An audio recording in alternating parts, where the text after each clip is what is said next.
the month of August na patapos na. I was thinking there were only 4 Sundays, pero meron palang ika-5 na Sunday.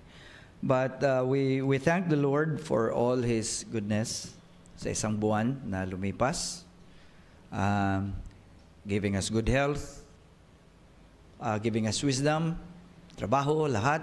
O maka-sum up natin ang blessing ng Panginoon. For us, siguro sa lahat, not only here, but sa ibang body of Christ na patuloy na pagpakita sa testimony through their lives, through their presence, na ang Panginoon ay, that God is good. Okay? We can say that God is good every day, and then, pagkatapos niyan, ibabalik natin sa Kanya ang praise na Siya ang pinanggalingan ng lahat ng mga bagay. Whether mga pagsubok or blessing sa atin, dapat natin, sabi natin kanina, ibalik sa Kanya during the time of worship. Siguro, as we have been talking about sa mga preachings natin for the past week, pinapakita sa atin ng Bible kung sino ang Panginoon at balance ang pagpakita kung sino siya. Na hindi lang siya like we think na palagi siyang loving, palagi siya kung ano-ano. But he's also, meron siyang side na parang dire-diretso. No? Dire-diretso. And something na nakita natin that when we look at God in a balanced way, the way the Bible present Him, hindi lang natin siya i-love kung hindi i-respeto din natin. No? Isa sa mga bagay siguro na nakalimutan natin kasi maisip natin ang Panginoon faithful, Panginoon ay loving, so minsan ang mga member nag-aabuso din. But that's not the way, the one side only, ang Panginoon. He can only take away our health. Like what we talked about last week, He can take our bed anytime. He can take away our work anytime. He can take away all the blessings that He have given us anytime. Pwede na gawin ng Panginoon. Pwede. Para to glorify Him in whatever. So sa atin na may alam, na tinuturuan ng salita ng Panginoon, tuloy tayo na sa Kanya. Na i-respeto, galangin natin ang Panginoon at ang commitment din natin ipatuloy. Today, the title of the message is Poisoning God. May mga bagay pala na akala natin. Akala natin. We think that what we're doing are things that, okay lang, but actually, we're poisoning God. So, nakapag-isip ako when I look at this, sabi ko, if you're a God na ang mga tao mo nagpo-poison sa iyo, ano gagawin mo?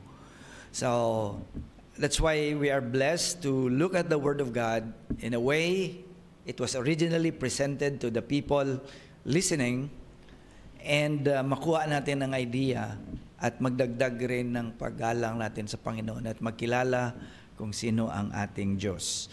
Leviticus 26, 27, and 28, but again, the word we're going to talk about is verse 28. But kunin na lang natin ito ang 27 kasi parang isang sentence siya na mahaba. Okay? So the Word of God today, ang Leviticus 26:27, ito po siya. And after all this, if you do not obey me, but walk contrary to me, then I also will walk contrary to you in fury. And I, even I, will chastise you 7 times for your sins. I remember last week na patapos na ako in preparing this sermon, naalaala ko last week na sabi natin na merong mga nagtatanong, bakit hindi mo makita ang transformation sa loob ng body of Christ? Na remember nyo? What was the reason? Hindi makikita ang transformation kasi walang obedience. Okay? Walang obedience. Hindi naman naturuan paano mag-obey. That's why Matthew 28, 18, 19 to 20, pinagsasabihan dyan, train them to obey. That's the word teach na binigay ng King James. But actually, it is train. You have to train people to obey. Naalala ko ang mga puppies. Hindi naman na sila pareho natin. They only have instinct. Hindi naman pareho ang mind natin sa kanila. But if you're going to train them about steps na maalaala nila, train them to obey. Okay? Train them to obey. Ganun din ang sinabi ni Jesus sa atin. Now, in ancient times, Leviticus pa. Di ba? One of the earliest to? Sa Torah. Genesis, Exodus, Leviticus, Numbers, Deuteronomy. Sulat ito ni Moses. Leviticus is a book that is full of laws na binigay ng Diyos para sa mga kanya-kanya. At meron din ang Panginoon ng announcement ng mga bagay, anong gagawin nila at huwag nilang gawin. Okay? So, today, tingnan natin ang mga bagay na tinuro sa kanila ng Panginoon, but hindi lang yan para sa kanila. The reason why it's written there, because it is also for us believers today. Okay? But before that, let us pray muna. Hingi tayo ng tulong sa Panginoon. Our gracious God in heaven, salamat for this wonderful time that you have given us. Thank you, Lord, for you have given us the chance to engage you again in your presence, in this place.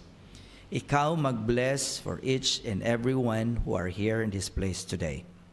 That they may continue to appreciate and continue to give praise, to offer it to you, and even follow your word to engage one another in fellowship. Bless sa kanila, Lord, and may the Holy Spirit will fill our hearts, will fill our minds, to illumine us, to understand your word deeper. In Jesus' name we pray. Amen. Leviticus 26, dapat importante din natin basahin. May mga bagay na sinabi ang Panginoon kay Moses that is going to announce para sa mga anak niya. May dalawa ko nakita na main point. The first one is the blessings of obedience and then the penalties of disobedience. Okay? So dalawa. Sinabi ng Panginoon, itong mga bagay kung mag-obey kayo. Ito naman ang mga penalties kung hindi kayo mag-obey. So, kung tingnan natin ang Leviticus 26, ang context ng chapter na ito ay isang meeting ng Panginoon at mga anak niya because of the relationship God has with His children. Nakapag-meeting sila, nakapagsabi ang Diyos sa mga Hudyo because it stems from the relationship that they had. So kung walang relationship, wala din ito. Paano natin makonect siya sa atin ngayon? It's also because of our relationship with God through the Lord Jesus Christ. Okay? So what was a lesson for them then? It's also a lesson for us now. Now, tingnan niyo ang last. Leviticus 26, ang pinaka-last niya na verse is 46. Ito ang sabi niya, these are the statutes. It's talking about the whole thing that the Lord talked to His children sa 26. These are the statutes and ordinances and laws, tingnan nyo, which the Lord established between Himself and the sons of Israel through Moses at Mount Sinai. Okay? So merong connection. Nasabi ito ng Diyos because of His relationship with His children. Again, anong nasabi niya? First, sa chapter na yan, blessings of obedience. And then what? penalties of disobedience. Okay, now we're going to take a look back sa ating text kanina. There's one word there na nakita natin na contrary. In the context of their relationship, nasabi ng Diyos, and after all this na nasabi, if you do not obey me, but walk contrary to me, then I also will walk contrary to you. Pero may dagdag, in fury. Okay? Ang sabi ng Diyos, kung hindi kayo maglakad sa akin together with me, contrary, opposite. Opposite din ang lakad ko sa inyo. I will not go. Yun nga ang isang bagay ba na nakita natin.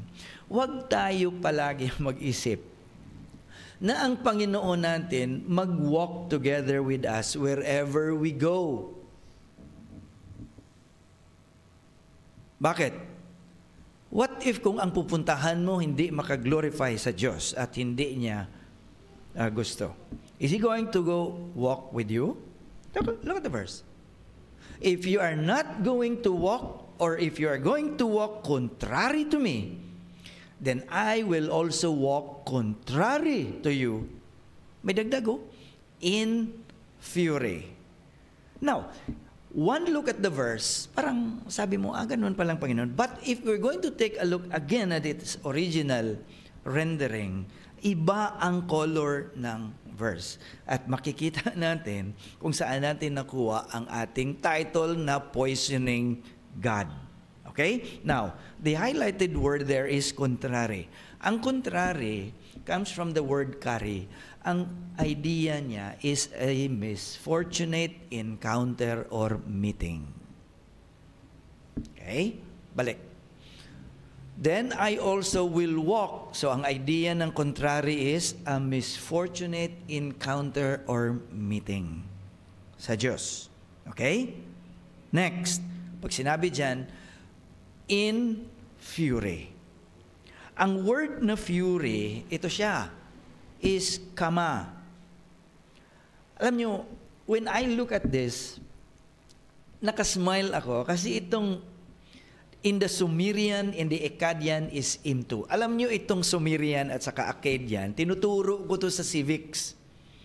Ang Sumer at saka ang Akkad are the earliest civilization sa Mesopotamia, which is Iraq.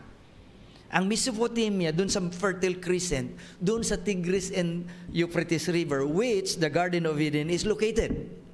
So ngayon, at present, dito siya sa Iraq.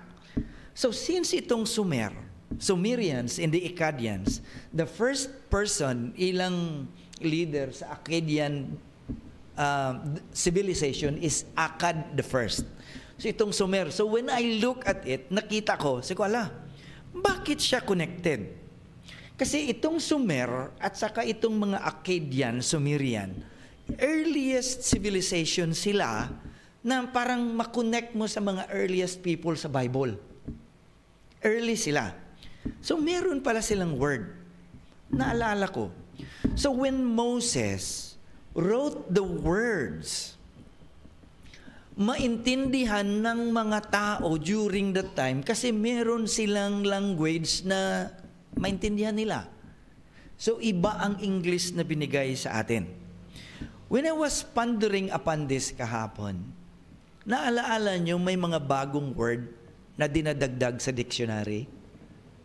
May mga Filipino words, may ginagamit tayo na word sa Philippines na dinadagdag sa dictionary ngayon, na tinatanggap ng mga scholars na it could be included in the dictionary. Now, before sila magbigay at include ng word na yan sa dictionary, binibigyan tayo ng context kung bakit ang word na yan ay tatanggapin.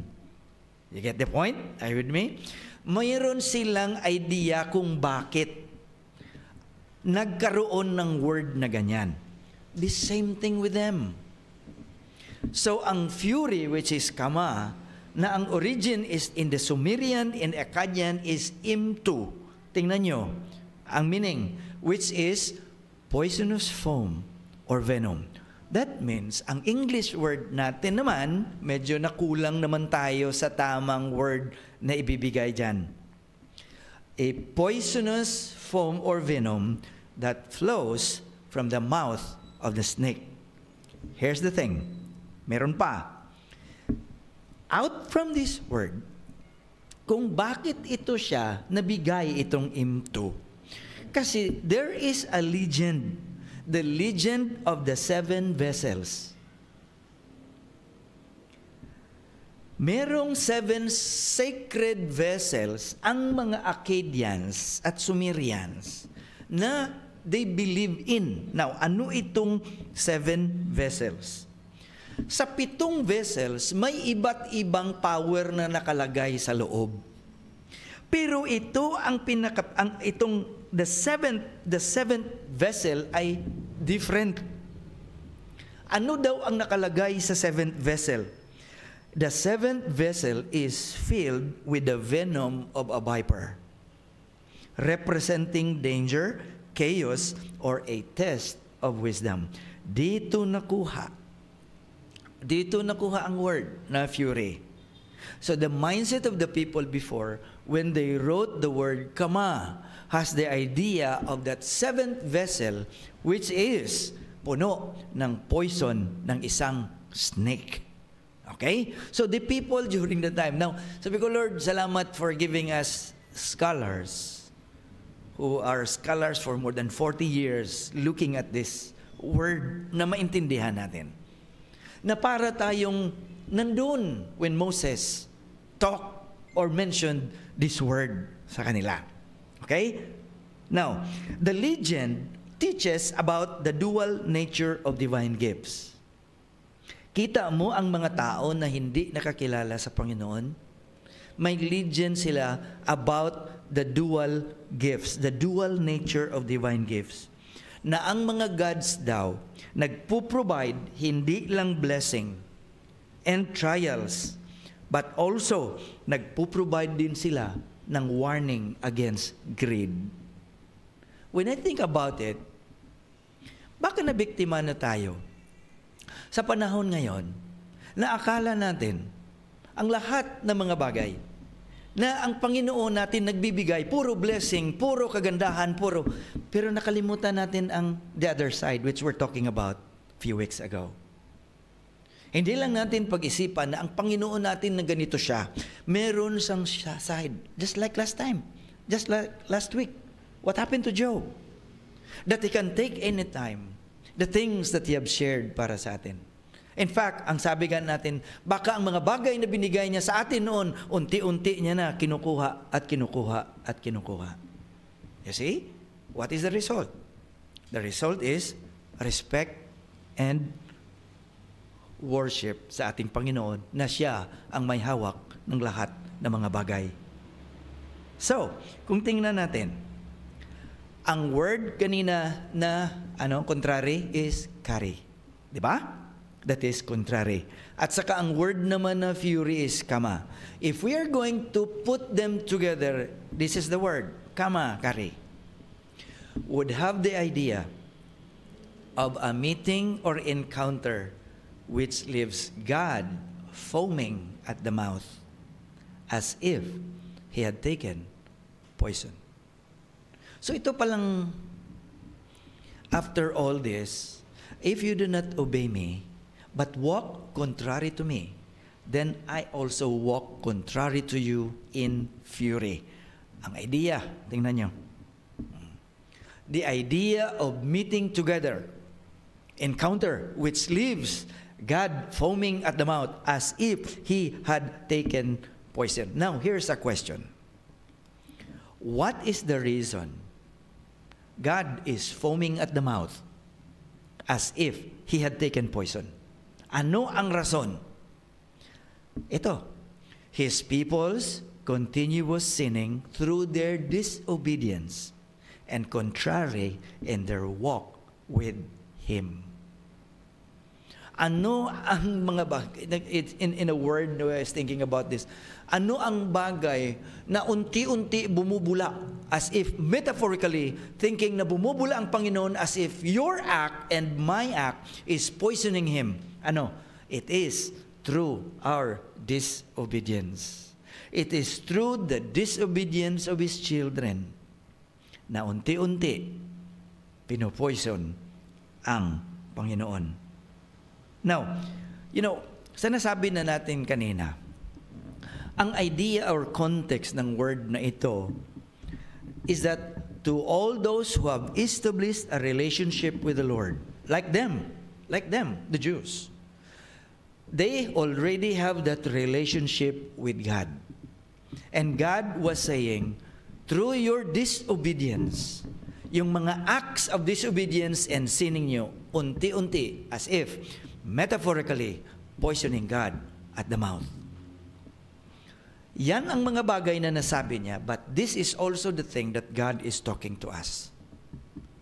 We, His children, as we have established a relationship with the Lord Jesus Christ, every time we disobey, every time we do things that is not glorifying sa Panginoon at sinful, metaphorically, it is just like poisoning God. So, as our disobedience is piling up, the more poison is foaming in the mouth of God. Can you imagine that loving God that you are saying? That loving God that you are telling the people that I love God, but on the other hand, you keep on poisoning. Grabe, no? Ma-imagine mo na pinupoison mo ang Panginoon, not of the food, not of the things that we serve, but through the acts that we do. So ikaw na mag-isip, no? Sa akin pala na disobedience every Sunday, na nag-disobey ako sa Panginoon to in favoring other things more than Him. Sabi daw, to love God with all your heart, with all your soul. But in fact, in our doing ibang mga bagay, then what do we do? What is the result according to the Word of God? De unti-unti natin siya pinupoison ang ating Panginoon. So let us think twice about just posting or just saying to others or just singing or whatever. I mean, these are not bad. But we have to think twice sa mga bagay na ito if we really God. On the other hand, kamusta naman? Okay? So, when we do sin and it's like poisoning God, ang tanong, next verse, what will God do to us? Kung mag-pile up na ang disobedience natin, what will God do to us? Tingnan nyo. Then I also will walk contrary to you in fury. And I, inulit-ulit to, meaning may ibig sabihin. And I, even I, will chastise. Ang word na even I is afani. Afani. Emphasizing that God is saying that He and He alone, ako at ako mismo. Yan ang ibig sabihin niya. If you will walk contrary to me, then I will walk contrary to you in fury. And I, ako at ako lang. Okay? He and He alone will what? The next verse, chastise, which is yakar, meaning to punish. To punish. Ako at ako lang ang mag-punish sa'yo. In other words, God was saying, even I will punish you for your sins. So, kung tingnan natin to get the exact idea of the verse, from considering the words and their context, this is what it is saying. The poisonous foam coming from God's mouth is not anger or rage over our sins. It is sin that metaphorically poisons Him. Well, sa atin ito na makita ba na kung paano natin ito i-appropriate ang salita ng Panginoon. Okay. So siguro, on the other hand, we can sing songs para sa Panginoon. We can tell other people about the Lord. But on the other hand, tingnan natin, baka may mga bagay tayo na ginagawa na unti-unti natin pinupoison ang ating Panginoon. And we poison Him through our sinning, especially through our disobedience. Kita mo, kung i-connect mo, bakit walang transformation sa loob ng church? Walang obedience. Anong ginagawa kung walang obedience? Kung hindi, disobedience. So when we do disobedience, ito ang nangyayari. Yan pala kung bakit ang Panginoon galit na galit sa kasalanan. Yun pala ang Panginoon cannot linger in the presence of sin because it is like poison to Him. And so sad to think.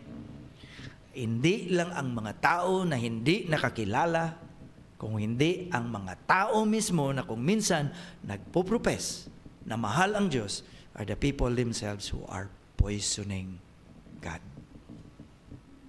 Okay? So, yan po ang pinipresent sa atin ng salita ng Panginoon. The people of God continuously, or the people of Israel continuously walking contrary to God. Kita mo, it's a history. The people of Israel's journey is also our journey, kung tingnan mo. And their journey is full of things like questioning God, walking contrary to God, hindi gusto mag-obey sa God. Lahat na lang, these are their story na makita natin sa Bible. But when you look at it deeply, it is also our story and our journey. Okay? How many times sila they walk contrary to God? How many times pinakitaan sila ng Panginoon kung sino siya? Like parting the Red Sea, pillar of clouds, pillar of fire, the food, the water in the wilderness, in the desert, pinakitaan sila ng Panginoon. All those glory na pinakita ng Panginoon, and yet they choose to disobey God. Yan po siya. Okay? But you know what? Believers today are no different. They continuously disobey God, and that disobedience metaphorically poisons God.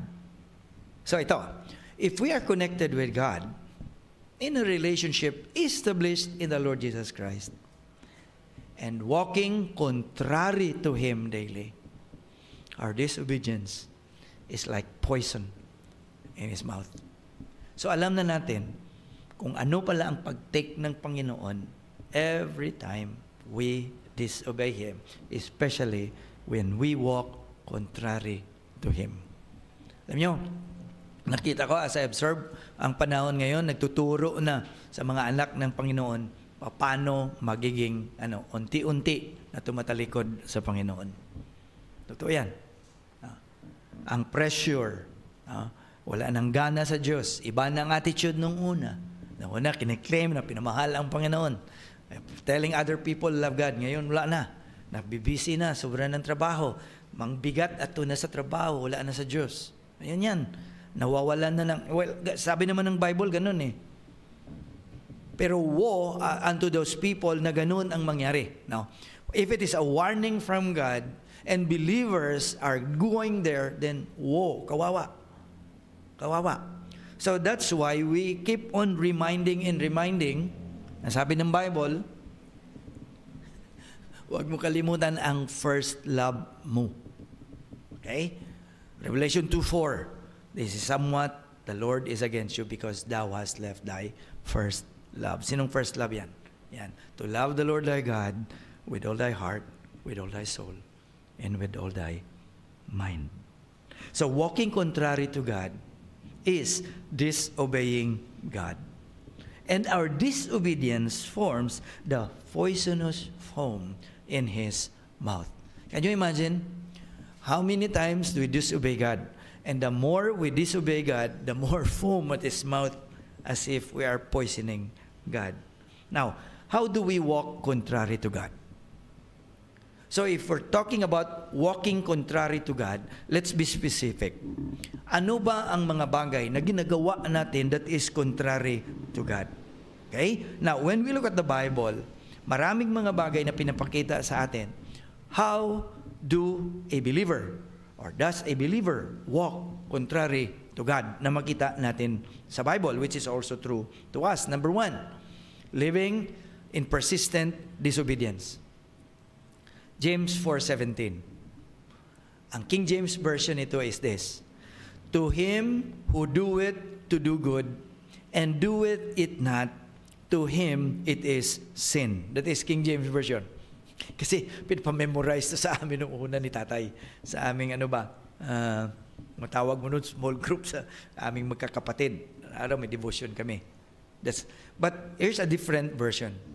So, whoever knows the right thing to do and fails to do it, for him it is sin.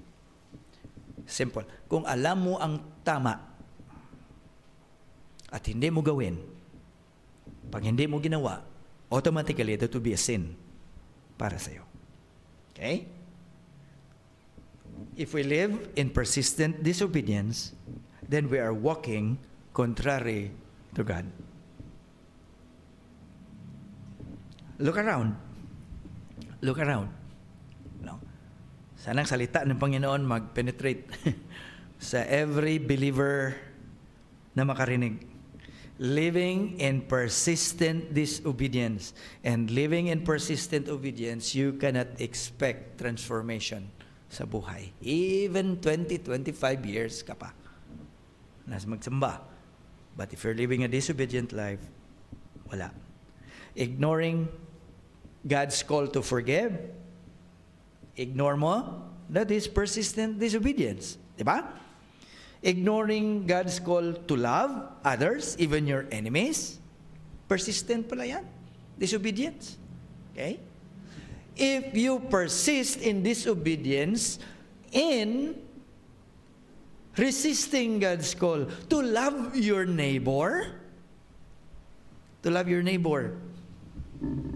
kamustahin mo neighbor? That is another example of walking contrary to God. Okay? How about persisting in serving when God clearly commands it? God commands us to serve Him. God commands us to worship Him. What if you persistently disobey? Then that is walking contrary to God. Yan minsan, sabi natin na para wala tayong joy, wala tayong contentment, at palaging humihirap ang buhay. What's the reason? Diba? Contrary to God. So who can expect blessing if we live contrary to God? Oh, diba? Kasi last week we talked about the God who is the source of blessing, siya rin ang source ng disaster. Get the point? So wag lang tayo mag-expect na blessing lahat sa Panginoon. Now, if we are walking contrary to God, you choose between the two. Kayo magpili. Will God continue to bless? Or God will give you disaster? Kasi meron siyang dalawang ibigay. Kaya ang naisip natin palagi, blessing lang na blessing. Hindi natin isipan na ang salita ng Diyos, nagbibigay din siya ng disaster. Nagbibigay siya ng peace, nagbibigay din siya ng gulo sa mind. That's who God is. Okay? So wag lang natin isipin yung mga kabutihan ng Diyos. Yes, nandyan ang kabutihan niya, normal sa Kanya. Pero kung persistent na tayo going contrary to Him, baka magpili din siya ng kabila, which is His. Which is His. Balance eh. Yan ang Diyos na marespeto natin at maggalang natin at kilalahin natin kung sino siya. Okay? Number 2, what are the things that we do contrary to God? Pride and self-reliance. If we continuously to insist ourselves, minsan, yan din eh. May mga times talaga na, especially alam natin na tama tayo, but we were going to be tempted to really pursue or whatever na kung minsan iba na ang resulta. Okay? If we continue to be proud and self-reliant, Wala yan. James 4:6. But He gives us more grace. Anong sabi ng scripture? God opposes the proud, but shows favor to the humble. How can you get favor from God? If you humble yourself. Eh? If you persist, being proud and self-reliance are walking contrary to God. So if you walk in step with God, then obey. Obey. Obey His word. Okay? May mga times na ma-tempt tayo na special kung galit tayo, no? May mga times talaga na kung galit tayo, bahala na kung ano mangyari. Basta masabi lang natin sa galit natin. But sometimes we need to be reminded na even though tama ka, even though may rason ka, well, may mga times talaga that we really have to kalma lang. No? For the sake of the testimony of the Lord and for the sake sa testimony din natin before the world. Ayan po. Okay? May mga bagay na ang Panginoon nagbibigay ng pabor sa mga humble. So how much more if we humble ourselves sa harap ng Panginoon? By humbling ourselves before the Lord, what I mean is, what if we obey His commands? We obey the commands to serve. We obey the command to love. We obey the command to forgive. Yun ang mga bagay. That is, when we do that, we are showing that we humble ourselves before the Lord. Kasi command niya yan eh. Command niya yan eh. So when we follow the command of God, we humble ourselves before God. Diba? So, ito na siya. Relying on our own strength, wisdom or plans instead of God, or seeking of God's direction, then, ano mangyayari? Alam na natin. Pride hardens the heart, making us resistant to God's leading. Unti-unti. Yun nga, naalala kong ang seminary professor namin nung una, na itong word na apostasy ba? Ang apostasy ay parang nandyan palagi yan sa simbahan. Na nire-remind niya sa una sa amin. Hindi ko makalimutan during yung middle of the day namin, 9 o'clock, meron kaming, tawag dyan, magtipon-tipon lahat kami at may meditation sa school. Sabi niya, ang apostasy na ito, ang pagtalikod sa Panginoon ay hindi naman yan biglaan. Ang isang believer na faithful sa Panginoon, bigla lang magtalikod, hindi yan, ang apostasy is turning from the faith.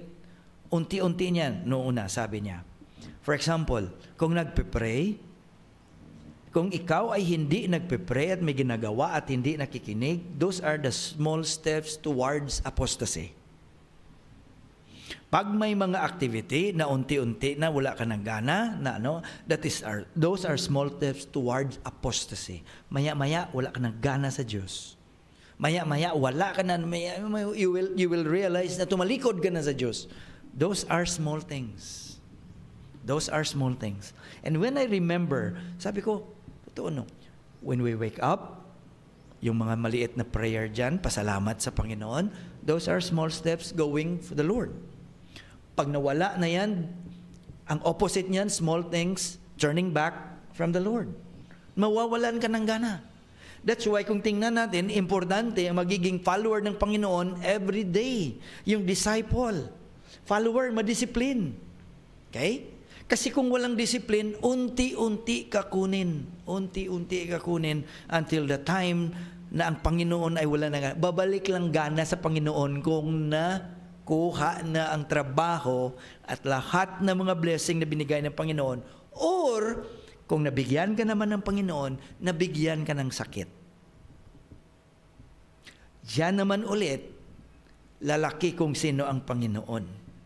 Kasi araw-arawin na naman natin ang Panginoon, pray, at maghingi naman sa Kanya ng tulong. Tama? Okay. Araw-arawin na naman natin siya, disturbo. Himing-hingi na naman tayo ng pabor. Kasi kinuha na lahat. It's happening to us. Every one of us. So kung hindi tayo mag-humble at mag-obey, then lahat ng mga bagay na i-prepare ng Panginoon sa atin, mawawala. Number 3, idolatry and misplaced affections. Put to death, therefore, whatever belongs to your earthly nature. Una, sexual immorality, impurity, lust, evil desires. Alam nyo kung bakit na-highlight ko ang greed? Tingnan nyo ang na-mention. Ang sexual immorality makita. Ang impurity makikita. Ang lust, yes. Ang evil desires. Ang greed kasi tago, which is delikado. I'm not saying ang iba dito hindi delikado. Delikado lahat yan. Pero ang nature ng greed na sa loob lang, tumitingin lang, pero wala. Iba ang sa loob. Ang greed. I'm not saying na sinasabi ko lang doon sa mga politiko, ha. Pero minsan sila ang nagbibigay sa atin ng picture eh. Hindi man natin ma-avoid kasi sila nagbibigay sa atin ng picture what greed is. Okay? So, idolatry din yan. So, wag lang magsabi na ang sexual immorality lang, impurity, ang lust, evil desires, greed. Lahat sila to. Tingnan nyo yung 6. Tingnan nyo yung 6. Because of this, the wrath of God is coming. Anong greed? Idolatry. Anong idolatry? If you're putting your affection more than, or other things more than God. Yun nga, ito siya makonect lahat kung bakit ang Panginoon nag-command sa atin na sa araw ng pagsamba, dapat din natin siya bigyan ng ng time. Dapat natin focus sa Kanya. Kasi ang Panginoon is a jealous God. When He commands us to do it, meron siyang right to do it kasi siya ang lahat na pinanggalingan. So He has the right to command it from us. If you do not follow, then kung hindi ka mag-follow at kung sa Ilonggo pa, mamuwersa ka against God, bahala ka. Ipapakita niya naman sa'yo, holds everything. Ipapakita niya naman sa atin kung sino mas malakas sa atin. Di ba? Wala tayong magawa. Wala tayong magawa. He's just saying, the wrath of God is coming. If we are believers and yet we have a lot of idols, then nagbibigay lang ang ideya ang Panginoon sa atin kung ano ang gagawin niya. Put anything. Pag sinabi dito na anything, that means career. Sino ba nagbibigay sa atin ng career? Magandang career. Okay? Again, if we remember Job, God can take that career anytime He wants. Okay. What else? Relationships. Siya din. What else? Possessions. Okay. These are the things, and even self. Ano to? Do not put those things above God. Minsan, nag-iisip ka na nung magandang negosyo. Nag-iisip ka na kung anong magandang trabaho. Pero kung hindi mo naman kinilala ang Panginoon din ay hindi magbibigay ng wisdom sa iyo. Right? Kung naghahanap ka ng mga bagay, anong gagawin mo, pero kung unahin mo yan instead of God, parang binablock na rin ng Panginoon na hindi mo makita ang wisdom behind it or how you are going to do it to be successful. At kung meron man, wala ka namang joy at contentment. Kasi siya lang naman ang pinanggalingan na lahat ng mga bagay. The work, the career, the relationship, or if you have wealth, kung hindi ka bigyan ng Panginoon ng contentment at joy, wala pa rin yan. Wala pa rin yan. So, if we are putting things above God, magiging idolatrous na naman tayo.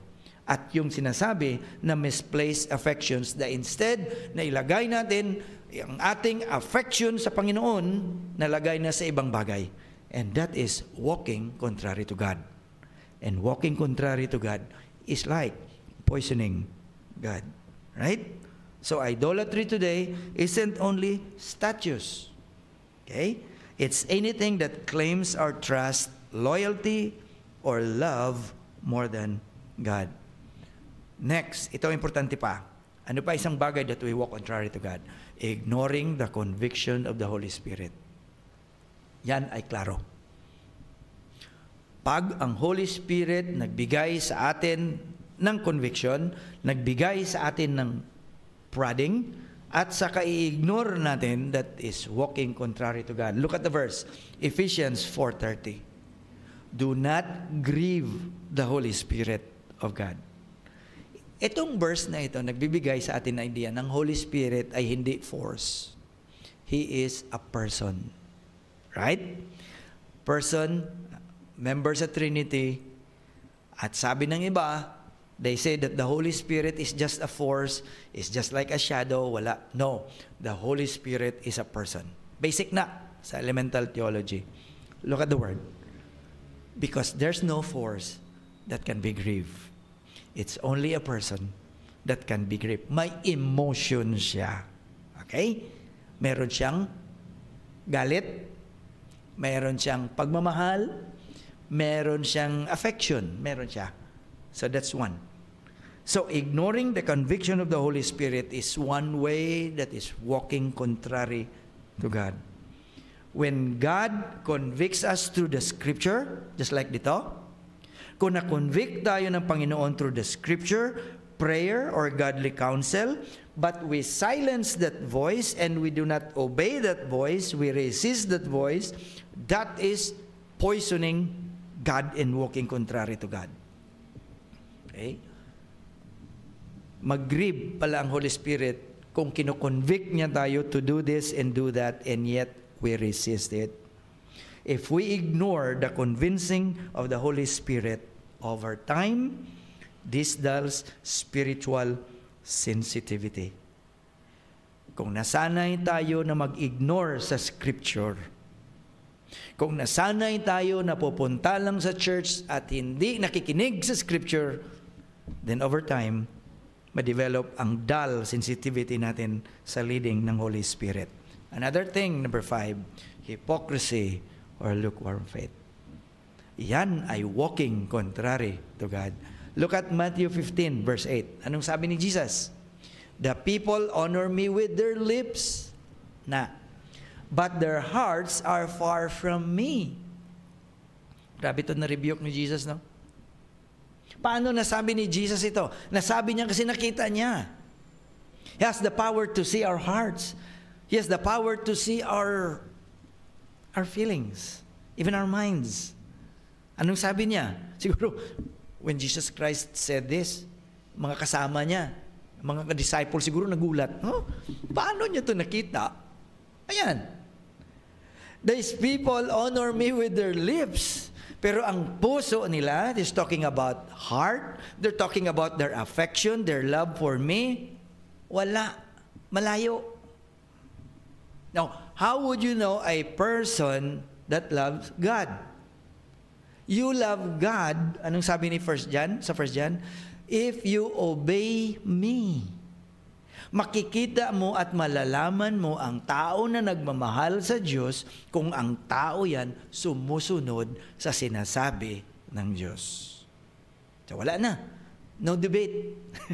Kasi yan ang isang bagay na makita mo sa isang tao na nagmamahal sa Diyos. Ano yan? Sumusunod sa Diyos. Okay, connect naman natin ulit. Walang transformation kasi hindi sumusunod sa Diyos. Hindi sumusunod sa Diyos kasi hindi niya mahal ang Diyos. Tama? Next. Ano pa? Bumabalik palagi itong unforgiveness and bitterness. Ang command ng Panginoon to forgive one another. If you refuse to forgive, then that is walking contrary to God. Okay? Ano pa? Bitterness. Ano ba ito? Atong bitterness, araw-araw ang palaya, ang gulay, ang kinakain. Or, ano sinasabi niya, muring, anong tinitake mo? Okay, ang palaya. I don't believe na ang ampalaya magbibigay ng bitterness. Sa puso po ito. No? Bunga ng, kasalanan din, at bunga ng mga bagay na hindi pag-obey sa Panginoon. Magbibitter ka rin. Okay? Ang command dito sa Ephesians 4:31 at 32, be kind to one another.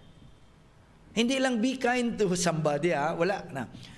Tender-hearted, forgiving one another. Bakit forgiving one another? Kasi hindi naman tayo perfect. Hindi naman natin ma-perfect lahat natin ng mga moves. Lahat natin ng mga galaw. Lahat natin, even though how we try to be good. Even though how we try, totoo yan. Hindi natin. So, kung makita natin yung ibang mga kapatid natin na then let us follow and obey what God said. Be forgiving. Although minsan, parang hindi ka maka-forgive, ipag-pray mo na. Pag-pray mo na. Patuloy lang pray sa Panginoon. And the Holy Spirit will be the one to empower us. We can do that. Okay? Harboring resentment directly opposes God's forgiving nature. Bakit niya ito na-command? Kasi ang Diyos is a forgiving God. If you look at Leviticus 26 sa text natin, this is what you're going to receive if you're going to obey me. These are the penalties if you are going to disobey me. Leviticus 26. Pero ang sabi diyan, itong penalty na ibibigay ko sa inyo, sabi ng Panginoon diyan sa last, but I will not totally eradicate you. But I will not totally forget you. Magbibigay ang Panginoon ng chance to forgive His children. The nature of God is forgiving. He is a forgiving God. So kung ang nature ng God, forgiving God, that is also His expectation from His children, just forgiving children. Okay? Now, ito po. Ang note na binibigay sa atin ng Ephesians 4:31-32, huwag nating kalimutan. Ito. If you want to continue to experience an unblessed life, be unforgiving. Okay? So yan naman. Para balance naman na wag lang palagi na ganito. Okay. Kung gusto mo magkaroon ng unblessed life, be unforgiving. Yan ang sinasabi ng Ephesians 4:31-32. Last, ano pang mga bagay that we're working contrary to God? Trusting the world's ways over God's. Do not love the world or the things in the world. For all that is in the world is not from the Father. So, ano ang ina-adapt natin na value? The value from the world or the value from God's Word? How about the lifestyle that we value? Okay? We value the lifestyle of others. Minsan, maniniwala pa tayo kung ano mga sabi-sabi dyan sa sayings. No? Rather than from the Scripture. Yan po. Now, here's my question. Is there an area in your life where you sense contrary to God's leading?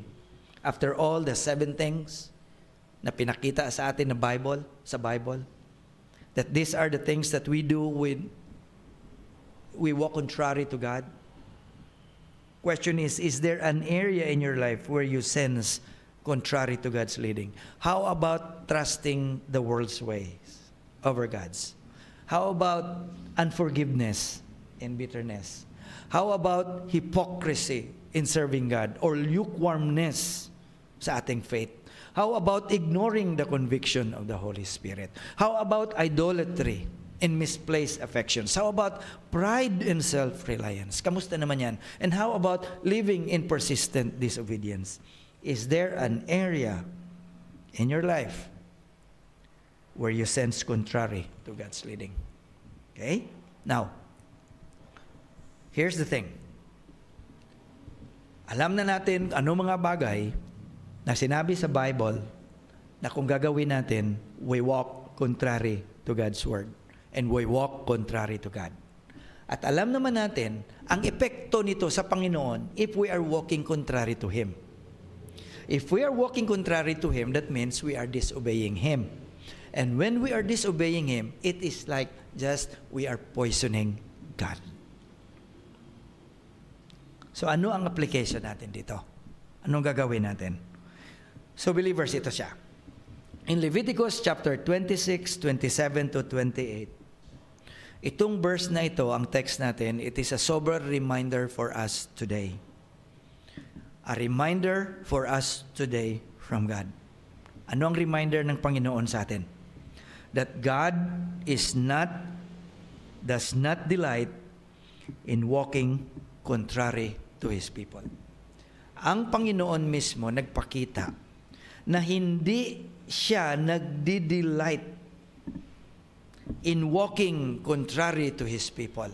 Ang desire ng Panginoon, palagi, He likes and He loves to walk with His people.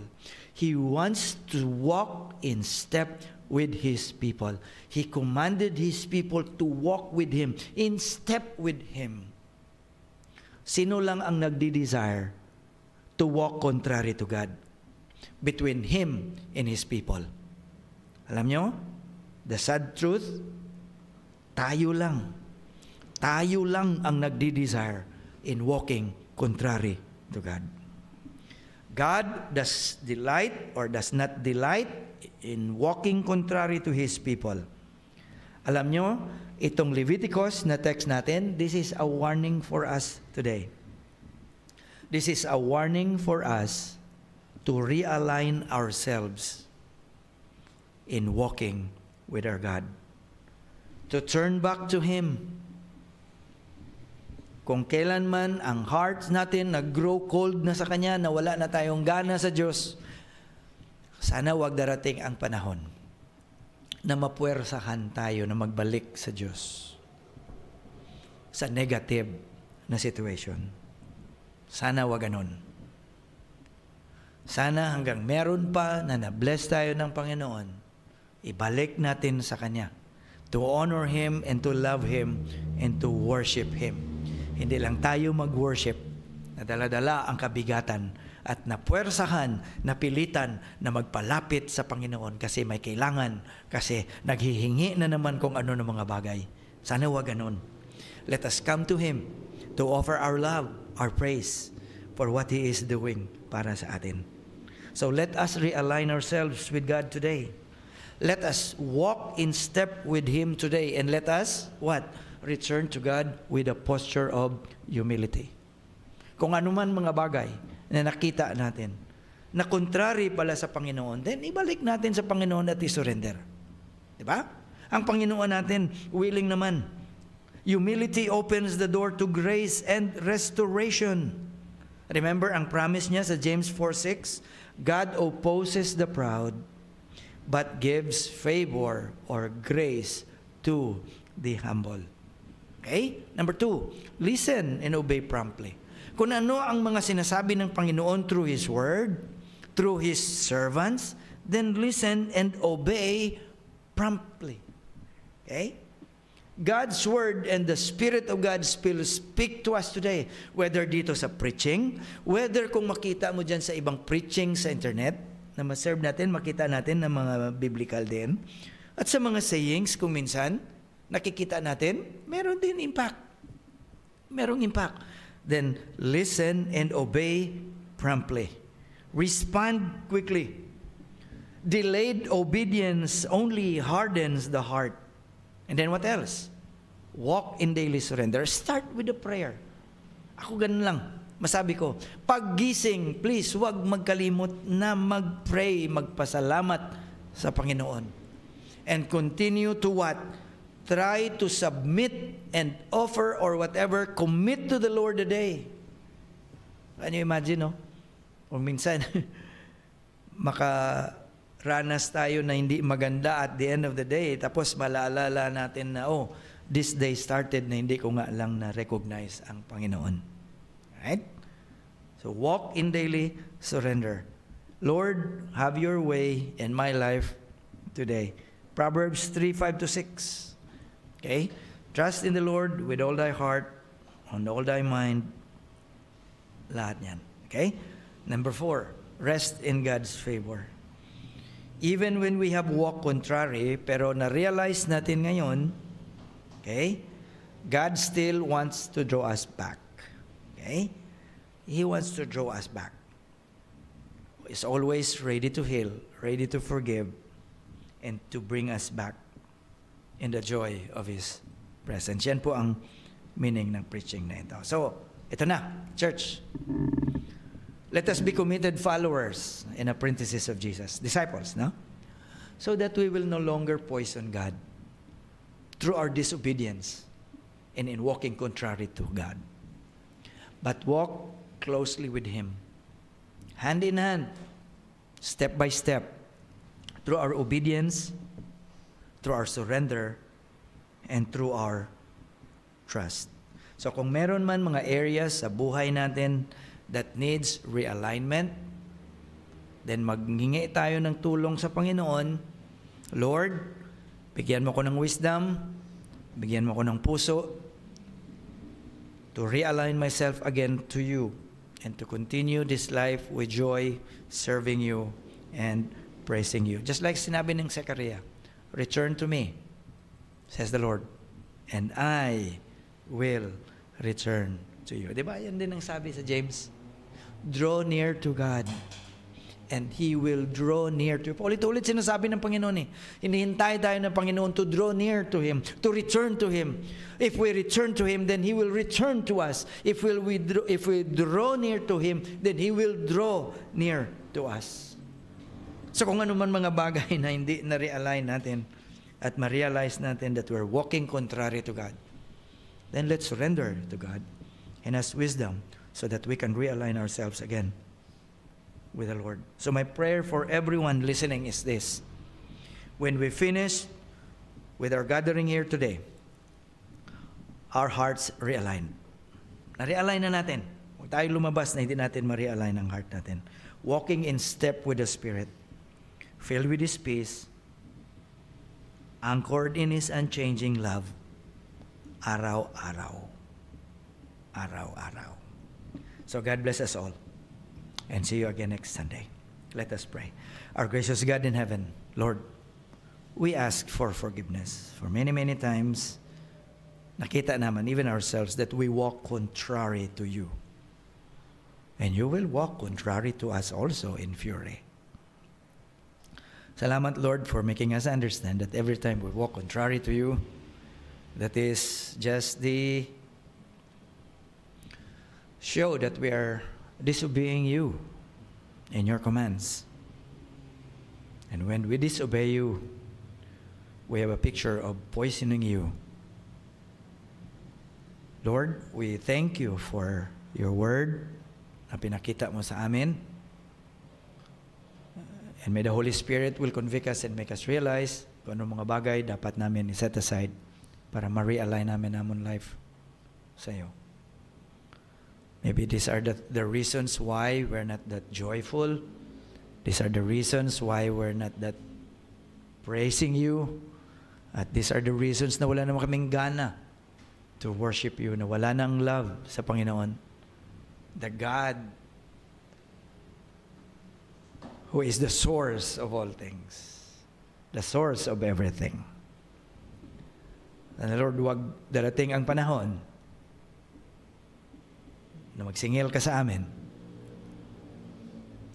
Mga bagay na ito na pinagsabi mo sa amin ay nagwa-warn din sa amin. But Lord, may that love will continue. And may our walk hindi na kontrary sa iyo, but we're walking step by step. Bless this word, Lord, for everyone. And may your name be glorified as it will continue to remind us with its truth sa araw-araw. In Jesus' name we pray. Amen.